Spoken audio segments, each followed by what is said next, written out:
Good morning. It is Friday, September the 3rd, 11:30 a.m. This is meteorologist Shay Gibson bringing you your final forecast for the Indigo race to Georgetown. The race starts today at 6:30 at the CYC starting line. So let's go ahead and just jump into the forecast. It was at the skipper's meeting last night. We talked about east-northeast winds. Looks like a beautiful day out there so far. You can see that gradient working down the coastline. And let me get my little draw tool out here, and we can move forward. As soon as that comes up, here we go. So you can just see it in some of the surface clouds or near surface clouds coming down the coastline, that high pressure up here over the mid-Atlantic, northern mid-Atlantic, and that's going to continue to be the case today. We saw early this morning that offshore flood north-northeast winds, as we discussed last night. When the sun comes up and things heat up, the winds will start to turn onshore east-northeast, and so we're seeing that now with those backdoor sea breeze effects. We still have that front off the coastline or just to our south and extending upwards. And so we get a gradient that builds in behind that and along that high pressure zone. So anyways, going right to Datascope, let's take a look. We're already seeing some jumps in the wind. We talked about the forecast being 13 to 17 knots today. We're already starting to see those numbers come up right about the time it should during some of the peak heating hours. It will begin early afternoon, so we expect those winds to come up. If we go into this evening, really not much has changed with the winds. I'm still calling for east-northeast winds 12 to 16.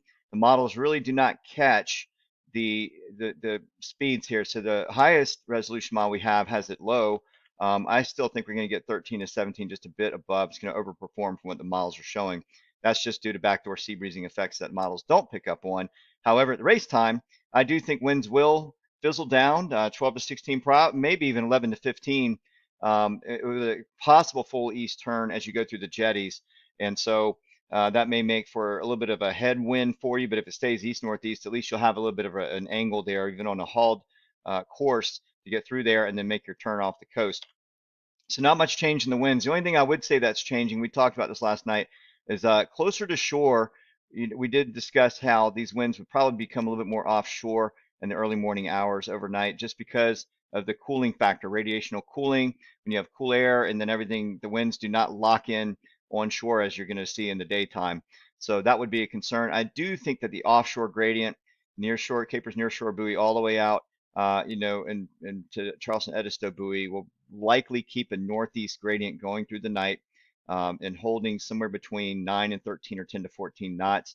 But as you get closer to Winyah Bay, we'll probably see those winds become a little bit more offshore-ish, more the north-northeast overnight into the early morning hours. So just keep that in mind. Let's look at the available forecast for that area. Still think we're going to keep a modest gradient overnight and moderate during the daytimes. And it looks like overnight tonight, yeah, right about 10 to 14 knot ranges, maybe 11 to 15 from the east-northeast when you get up to Winyah Bay. That's what the forecast models are holding is into tomorrow morning. There again, once you make the turn and go inside Winyah Bay, that's when I think winds will fall off a little bit when you punch inland. We're seeing that in Georgetown, 9 to 14 versus what's going on out here, 17 knots. So you can kind of see that factor going on now, where you see less winds as you push further inland. And that's just because you get away from that land-sea interface and you get more into the land zone.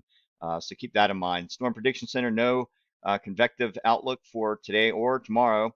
All those storms and showers are going to hold to our south. Sunday, may start to see that creep up the coast. We talked about that front down there that's going to lift as a warm front, possibly bringing some showers and storms up our way. So if you're going to be heading back Sunday, we're looking at a southeast wind for that.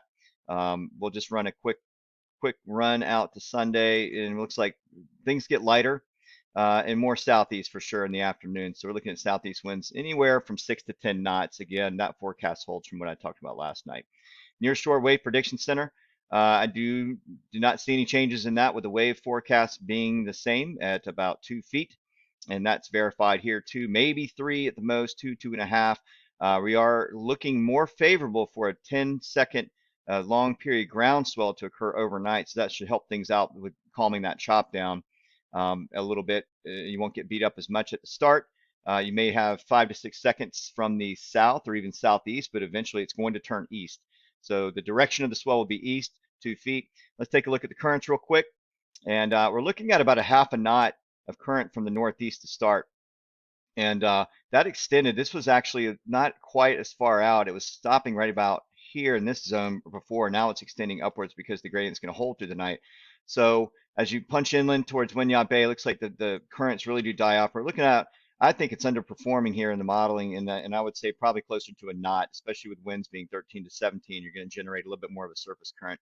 Um, so yeah, I'd say right about a knot in this area. And as we get further up, if you're out closer to the Gulf Stream, of course, there's going to be some gyres. It looks like a gyre is trying to form here, but the currents fall off. They become a little bit more variable in this zone. So it really is. I don't think currents are going to be too much of a factor here. You're just going to have a surface current being blown by the wind. This area between Winyah Bay and the Gulf Stream generally does not do anything strong unless the winds are really strong or you have a tropical system or some other storm system, cold front. But that's it for the swell. National Weather Service. Here's our high tide. Going to peak right about 6.9 feet tonight at 6:11. We talked about that, and so that means at the time of the race, the current's going to be slowly picking up. But with that much of a tidal swing going from almost 7 feet down to 1.0, what was that going to be? 1.7. Your current's probably going to pick up pretty strong going through the jetties going out. However, when you get to Winyah Bay in the morning, we talked about that as well, with the tide going to be going out after about 7 o'clock a.m. So if you're just turning into there, you may be facing a head current or an ebb current that's going to be coming out pretty fast. Okay, Corp buoy. Right now we're showing, let's see, wind peak wave direction from the south, south, southeast. So it's starting to make its veer or backing up more towards the east eventually, but the wave period is 6 seconds at about 2.3 feet. Sea surface temperatures right around 84 degrees out there. So nice and toasty. Tonight's temperature is probably dropping to the upper 60s, but over those warmer waters are more like low to mid 70s. So just bring a light jacket just in case. And that's going to do it for the forecast. I think everything looks pretty straightforward. There's going to be wind. It's just how you get into it and how you ride. Best of luck out there for everyone. And until next time, until the next race, everybody take care and enjoy your time on the water tonight and tomorrow morning. Everybody take care. Thanks for watching.